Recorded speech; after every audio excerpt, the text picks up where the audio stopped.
Hey, good morning Internet. Aujourd'hui, je veux adresser un message particulier à tous les guerriers et guerrières de la vie en cette fin d'année parce que j'ai eu près de moi des gens qui ont tenté des choses dans les règles de l'art.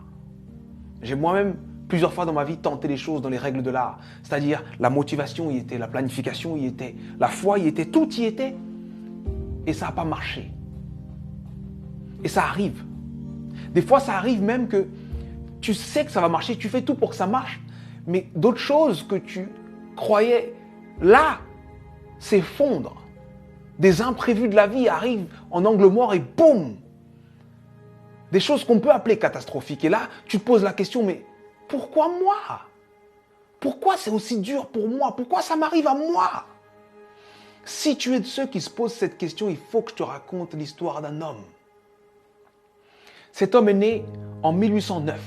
En 1816, à 7 ans, forcé à travailler parce qu'on est en train d'expulser sa famille. En 1818, il perd sa mère. En 1828, il perd sa sœur. En 1831, il lance son premier business et il fait faillite. En 1832, il se présente aux élections législatives. Il perd.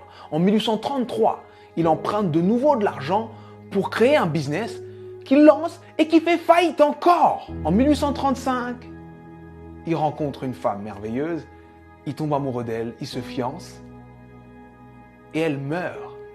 En 1836, il rentre dans une période sombre de sa vie, il rentre dans une dépression profonde. Et il reste alité pendant 6 mois consécutifs. Mais il se relève. Il se relève et cette même année, 1836, il se représente aux élections législatives et il perd de nouveau. En 1840, il se présente pour être électeur. Il perd. Et en 1842, il rencontre la femme avec qui il va finir sa vie, sa femme. Il tombe amoureux, il se fiance, il se marie et elle lui donne 4 enfants. Et il en perd 3.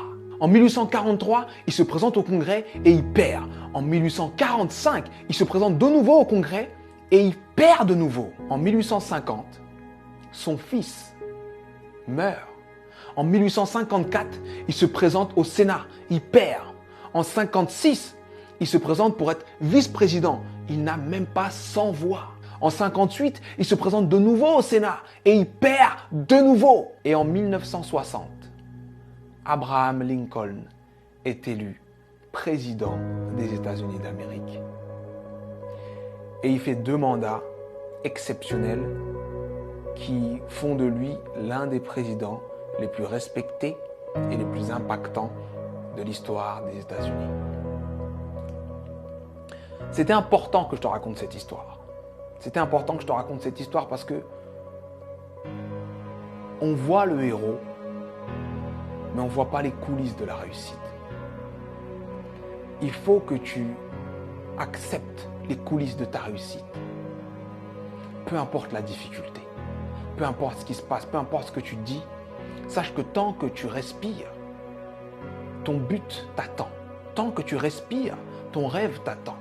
Et je vais te dire une chose que je veux que tu gardes dans ta tête et dans ton cœur le plus longtemps possible et que tu te répètes le plus souvent possible.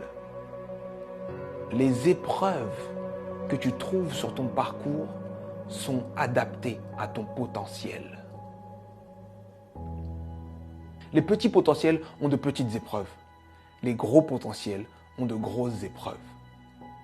On peut tous, dans nos vies, prendre des feuilles, noter les dates des moments les moins drôles de nos vies, les moments les plus difficiles de nos vies, et faire une liste comme celle que je viens de faire pour Abraham Lincoln. Mais sincèrement, je pense que Abraham Lincoln faisait l'inverse. Pour avancer dans les coulisses de la réussite, pour avancer face à toutes ces épreuves, il faut se focaliser sur ce qu'il y a de bon, de positif, et ce qui nous donne envie d'avancer. Donc, je sais que ça peut être dur d'être au cœur de la tourmente, ça peut être dur de perdre des gens, de faire face à l'échec encore et encore et encore. Mais concentre-toi sur ce que tu es en train d'essayer d'accomplir et accomplis-le. Et je peux te garantir que parce que tu es passé par là, tu as changé l'ampleur, le sens et le goût de ta réussite. Alors traverse ces épreuves.